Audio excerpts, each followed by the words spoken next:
안녕하세요, 남강호입니다. 오늘은 오라클 이야기를 해보겠습니다. 오늘은 진짜 중요한 날입니다. 보안 문제가 터지고 최고 경영진 체제가 바뀌고 대규모 AI 컨퍼런스가 동시에 열린다. 이게 말이 되나요? 근데 바로 그 지점에서 기회가 생길 겁니다. 오라클은 데이터베이스로 시작한 회사죠. 근데 지금은 데이터베이스 플러스 애플리케이션, 클라우드까지 다 갖고 있는 회사가 됐습니다. 쉽게 말하면 기업의 뇌와 걷는 근육을 둘 다 공급하는 회사라고 보시면 됩니다. 요즘은 AI를 얹어서 일을 더 똑똑하게 해주는 소프트웨어를 팔려는 상황이죠. 자, 핵심 이슈로 좀 한번 넘어갈 건데요. 10월 초에 EBS, 이 비즈니스 스위트 제로데이 때, 그러니까 오라클의 기업용 패키지에서 심각한 제로데이 취약점이 발견됐습니다. 원격에서 인증 없이 바로 침투가 가능한 그런 유형의 취약점이었죠. 현장에서는 이미 공격 정황이 포착됐고 오라클은 패치를 내놨습니다. 자, EBS는 회사들 업무의 중심 시스템이라서 여기가 뚫리면 실무가 멈추고 돈, 데이터가 새어나가고 심하면 랜섬까지 당할 수 있습니다. 이게 무슨 뜻이냐면 EBS는 기업의 계좌, 주문, 재고, 회계를 한 번에 처리하는 컴퓨터 시스템입니다.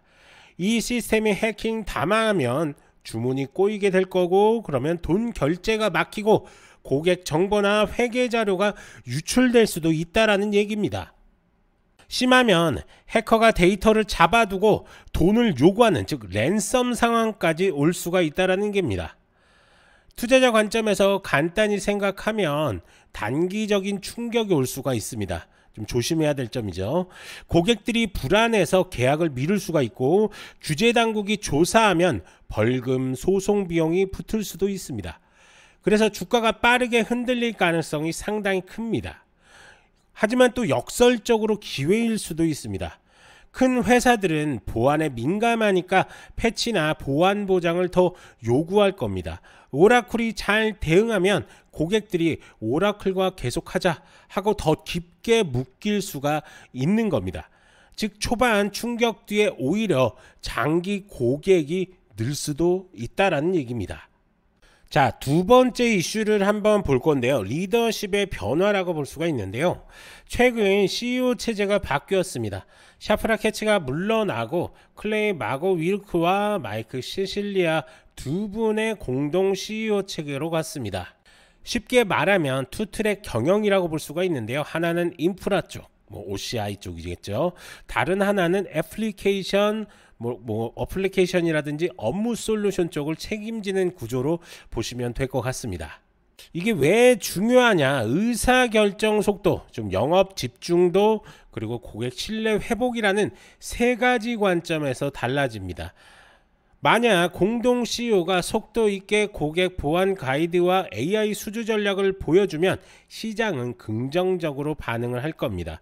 반대로 조직 내부 혼선이 길어지면 딜 클로징이 늦어지고 매출 인식 타이밍이 밀릴 수밖에 없겠죠. 자, 공동 CEO의 첫 100일 성과 리포트를 좀 주목하실 필요가 있습니다.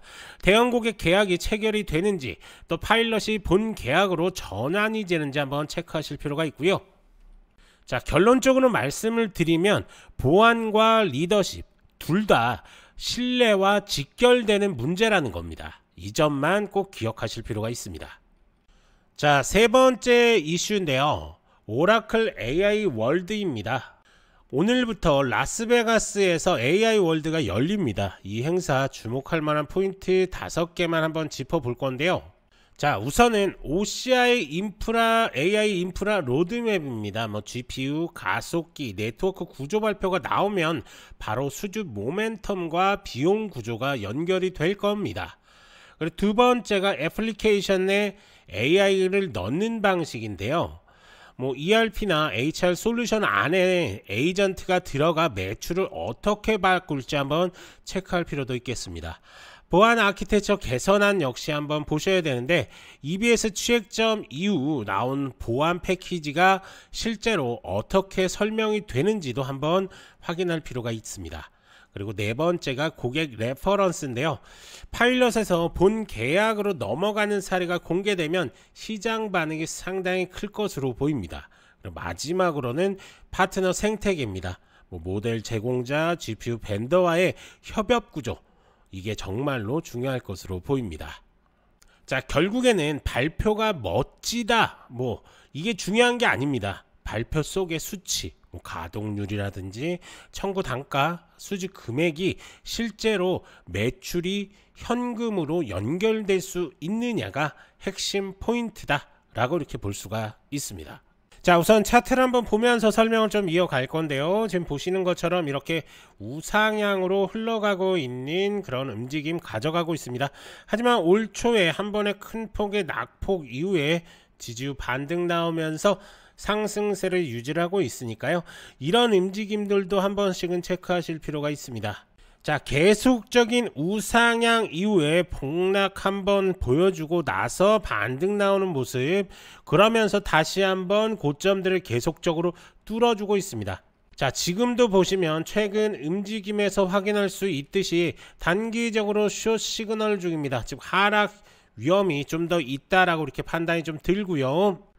대신에 보시는 것처럼 이렇게 하락 추세에서 지지율 반등 나올지, 아니면 한 번 더 이 추세가 무너지면서 이 선까지 밀릴지는 조금 더 지켜봐야 될 것 같습니다. 하지만 여기서 큰 폭의 상승이 나왔을 때를 보시면 엄청난 거래량이 들어왔죠. 이 거래량 때문에 지금까지 이 가격대를 어찌됐든 방어해주고 있는 모습을 확인할 수가 있는 건데요.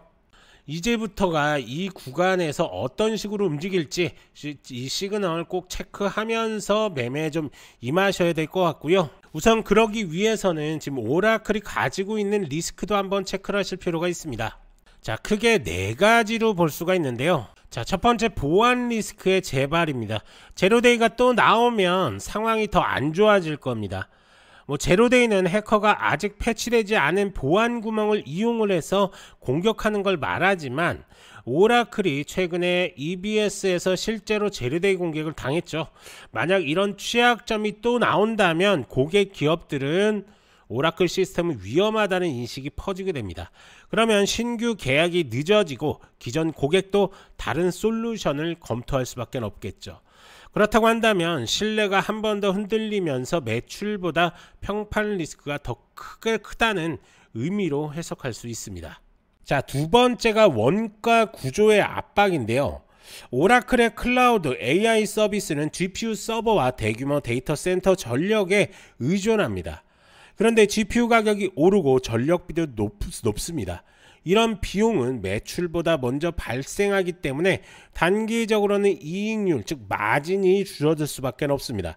즉 성장 중이지만 초기엔 돈이 많이 새는 그런 구조라는 거죠. 매출은 늘어나도 순이익이 늦게 개선될 수 있다는 뜻입니다. 자, 세 번째가 고객 의존도인데요. 몇몇 메가딜에 너무 의존하면 리스크가 커질 겁니다. 오라클의 매출은 대형 고객에 집중되어 있습니다. 이런 대형 계약이 한두 개만 지연되거나 취소돼도 분기 실적 전체가 흔들릴 수 있습니다. 특히 클라우드 인프라 분야는 대규모 장기 계약 중심이라 특정 고객 의존도가 높으면 변동성이 커질 겁니다. 한두 고객의 결정이 실적 전체를 좌우할 수 있다는 구조적인 리스크라고 볼 수 있습니다. 자, 마지막으로는 거시 환경인데요. 글로벌 경기 둔화나 금리 인상 시기에는 기업들이 IT 예산을 줄이는 경향이 있습니다. 또 달러가 강세일 때는 해외 매출 환산이 불리해지고 비용 부담이 커질 겁니다. 이런 거시 환경 요인들은 오라클이 아무리 잘해도 외부에서 밀어내는 하방 압력으로 작용할 수 있다는 거죠. 거시 변수는 통제 불가능하지만 실적에 직접 영향을 주는 외부 리스크다 라고 이렇게 보시면 될 것 같습니다. 자, 다시 한번 차트를 보면은 결국에는 이런 식의 움직임에서 중요한 포인트는 뭐냐면 매수 매도 타점이겠죠. 아무리 좋은 기업이어도 이런 지점, 이런 고점에 매수하고 있으면 지금은 손실 중에 있겠죠. 하지만 이런 저점들, 이런 저점 구간에서 내가 매수가 들어갔다 그러면 아무리 떨어지더라도 지금은 수익 구간일 수밖에 없습니다. 그렇기 때문에 이런 매수 매도 타점을 정확히 잡아 놓으시는 게 중요한 포인트고요. 제가 지금 쓰고 있는 이 황금선 지표를 쓰고 싶은 분들이 참 많으신 것 같습니다. 아무래도 매수 매도에 유용하게 사용이 가능하기 때문에 그런 것 같은데요. 우선은 트레이딩 뷰가 좀 필요합니다. 전 세계 90% 이상의 트레이더들이 쓰고 있는 트레이딩 뷰 꼭 설치해 놓거나 가입하시는데 한 30초밖에 안 걸리니까 요거 하나 설치해 놓고 가입까지 진행해 놓으신 후에, 자, 영상에서 이 더보기란, 설명란에 더보기란 클릭하시면 지표 상담 문의가 뜹니다. 그러면 다시 한번 클릭, 그러면 이렇게 설문조사지가 나오는데요. 여기서 부자되는 지표 클릭, 전화번호 남겨주시고 개인정보 수집에 동의한 다음에 제출까지 넣으시면 저희가 순차적으로 어떻게 사용을 해야 되는지, 어떤 식으로 수익을 봐야 되는지까지 자세하게 설명을 드릴 테니까요. 부담없이 문의 남겨주시면 되는 거고요. 그리고 해외 거주하시는 분들도 마찬가지입니다. 해외 국가번호 포함해서 전화번호 남겨주시던가 아니면 메신저 아이디, 카카오톡이라든지 텔레그램 아이디 남겨주시고 그리고 이메일까지 이렇게 남겨주시면 저희가 순차적으로 연락을 드리도록 하겠습니다. 자, 한번 정리해 보겠습니다. 오라클은 위기와 기회가 동시에 열리는 분기점입니다. 보안 이슈는 단기 변동성을 만들지만 오라클이 어떻게 대처하냐에 따라 결과는 정반대가 될 수 있습니다.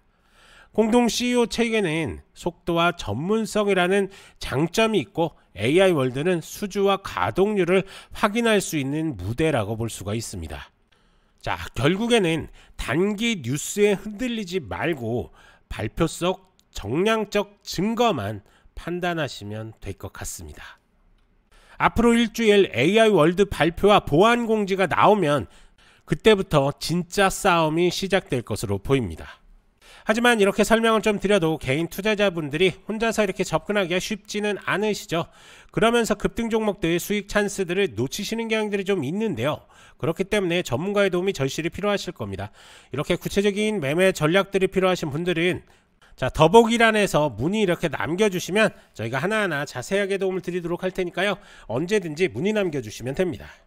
그리고 제가 이렇게 대화를 하다 보면은 오라클을 이런 고점들이죠. 이런 고점들에 묶이신 분들도 좀 계신 것 같고, 이 밑에서부터 끌고 올라오는데 언제 익절해야 되는지 궁금하신 분들도 참 많으신 것 같습니다. 그런 분들 모두 이렇게 문의 남겨주시면 저희가 하나하나 대응 방법에 대해서 자세하게 설명을 드릴 테니까요. 부담 없이 연락 주시면 됩니다. 간혹 이렇게 영상만 보시고 대응하시는 분들이 좀 계신데요. 문의 남겨주시면 직접 설명 드리시는 게 훨씬 더 도움이 많이 되시니까요. 편하게 문의 남겨주시면 됩니다. 이제 중요한 건 여러분들의 선택입니다. 뉴스, 차트, 모멘텀이 동시에 들어올 때 이걸 잡는 게 실력입니다. 좋아요, 구독 부탁드리고 문의 남겨주시면 도움 드릴 수 있는 것들 최대한으로 도움 드리겠습니다. 저는 남강호였고요. 다음 영상에서도 빠르고 정확한 정보로 다시 찾아오겠습니다. 감사합니다.